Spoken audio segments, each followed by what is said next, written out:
కందుల దుర్గేష్. లక్ష్యమెంత పెద్దదైనా చిరుమందహాసమే ఆయన సమాధానం. ఆయన స్వరం గంభీరం, వినయం ఆయన ఆభరణం, సహనం ఆయన సొంతం. కానీ ప్రశ్నించడం మొదలు పెడితే ఆయనంత సూటిగా, సమస్యలపై స్పందించడం మొదలు పెడితే ఆయనంత వేగంగా, తన వాళ్ల కోసం నిలబడ్డం మొదలు పెడితే ఆయనంత బలంగా మరొకరిని చూడలేం.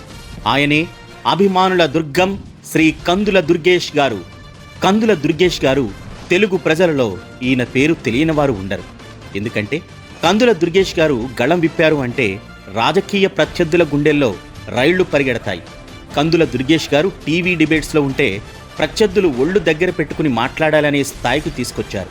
పవన్ కళ్యాణ్ గారిని ఎవరైనా అకారణంగా విమర్శిస్తే మొదటగా స్పందించి సింహంలా గర్జించే వ్యక్తి మన కందుల దుర్గేష్ గారు. కందుల దుర్గేష్ గారు విద్యావేత్త, ఎకనామిక్స్లో మాస్టర్ డిగ్రీ పూర్తి చేశారు. గతంలో రాజకీయంగా ఎంతో అనుభవం కలిగిన వ్యక్తి దుర్గేష్ గారు.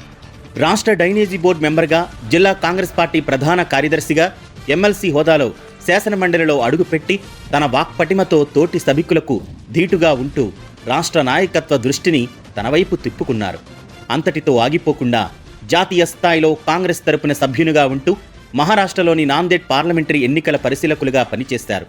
రాష్ట్ర రాజకీయ ప్రతినిధిగా ఉంటూ అనేక ప్రజా వ్యతిరేక విధానాలను ఎండగడుతూ ప్రతిపక్ష నేతల మీద విరుచుకుపడేవారు.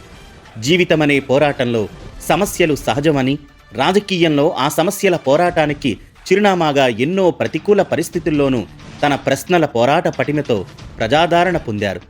పవన్ కళ్యాణ్ గారి సిద్ధాంతాలకు ఆకర్షితులై జనసేన పార్టీలో చేరి గత ఎలక్షన్స్లో రాజమండ్రి రూరల్ అసెంబ్లీ నియోజకవర్గం నుండి ఎమ్మెల్యే అభ్యర్థిగా పోటీ చేశారు. ప్రస్తుతం తూర్పు గోదావరి జిల్లా నియోజకవర్గానికి ఇన్ఛార్జిగా మరియు జనసేన పార్టీలో పిఏసీ సభ్యునిగా, అఫీషియల్ స్పోక్ పర్సన్గా కొనసాగుతున్నారు.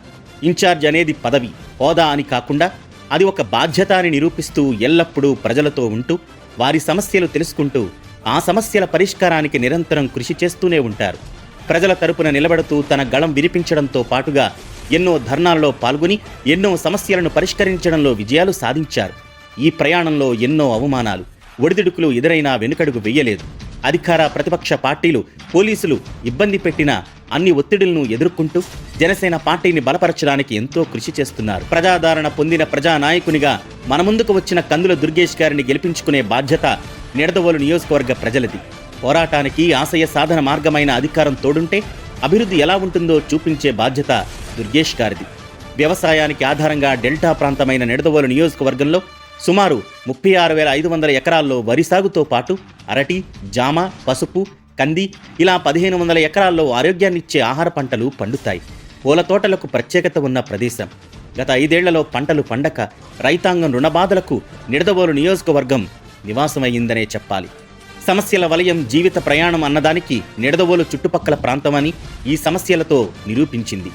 అభివృద్ధికి నోచుకొని తుప్పుపట్టిన బ్రిడ్జి, సాగునీరు అందక పెండ్యాల బీటలు వారిన పంట భూములు, అకాల వర్షం కారణంగా దెబ్బతిన్న పంటకు అందని సాయం, గోదారమ్మ తోడు అండగా ఉన్న అసమర్థ పాలనతో తాగునీటి సమస్య, పునర్నిర్మాణం లేని శిథిలావస్థలో ఉన్న పురాతన వంతెనతో ట్రాఫిక్ ఇబ్బందులు, అనారోగ్య సమస్యలు తెస్తున్న చెత్త, డ్రైనేజ్ వ్యవస్థలు, పందులు బెడద ప్రజల ప్రాణాలకు ముప్పుగా ఉంది. భూ ఆక్రమణంలో పాలకుల చేతివాటం, శంకుస్థాపనలతోనే ఆగిన అధికార అపజయానికి నిదర్శనం వంతెన. కోట్ల రూపాయలు వచ్చిన 100 పడకల ఆసుపత్రి ఆశగానే మిగిలింది. హామీలో ఆకాశాన్ని చూపిస్తే ఆచరణ పాలకుల అసమర్థతను చూపిస్తుంది. ఈ సమస్యలన్నింటికీ మన కందుల దుర్గేష్ గారి విజయమే సమాధానం. ప్రశ్నించే పోరాట పటిమ ఉన్న ప్రజానాయకుడు, సమస్యలపై ప్రజాగళమై ప్రజల పక్షాన నిలబడి జనసేన పార్టీ నుండి జనసైనికునిగా అధికారులకు ప్రశ్నాస్త్రమయ్యారు. 2024 జనసేన, టీడీపీ, బీజేపీ కూటమి అభ్యర్థిగా నిడదవోలు నియోజకవర్గం నుండి పోటీ చేస్తున్నారు. ప్రజాగళాన్ని గెలిపించుకునే బాధ్యత మనదే. కందుల దుర్గేష్ అన్నను గెలిపిద్దాం, ప్రజా ప్రభుత్వాన్ని స్థాపిద్దాం, మన భవిష్యత్ మనం కాపాడుకుందాం. జై కందుల దుర్గేష్ గారు, జై జనసేన.